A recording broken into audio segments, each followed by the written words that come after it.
بسم اللہ الرحمن الرحیم،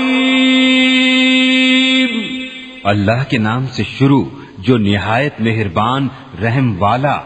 ہم نے اللہ کی رینی لی اور اللہ سے بہتر کس کی رینی، اور ہم اسی کو پوچھتے ہیں۔ تم فرماؤ کیا اللہ کے بارے میں جھگڑتے ہو، حالانکہ وہ ہمارا بھی مالک ہے اور تمہارا بھی، اور ہماری کرنی ہمارے ساتھ اور تمہاری کرنی تمہارے ساتھ، اور ہم نرے اسی کے ہیں۔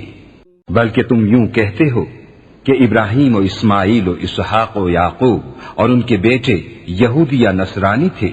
تم فرماؤ کیا تمہیں علم زیادہ ہے یا اللہ کو؟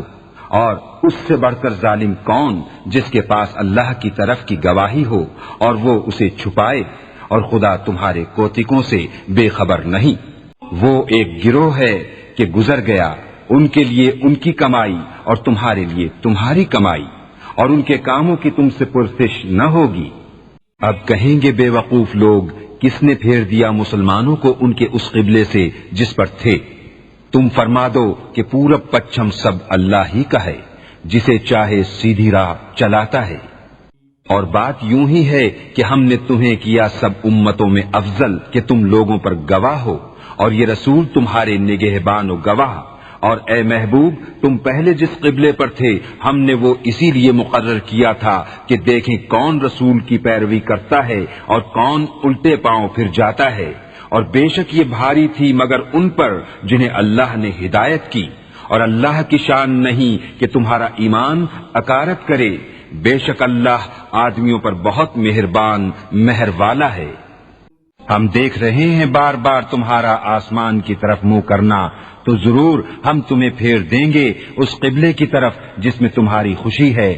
ابھی اپنا منہ پھیر دو مسجد حرام کی طرف، اور اے مسلمانوں تم جہاں کہیں ہو اپنا منہ اسی کی طرف کرو، اور وہ جنہیں کتاب ملی ہے ضرور جانتے ہیں کہ یہ ان کے رب کی طرف سے حق ہے، اور اللہ ان کے کوتکوں سے بے خبر نہیں۔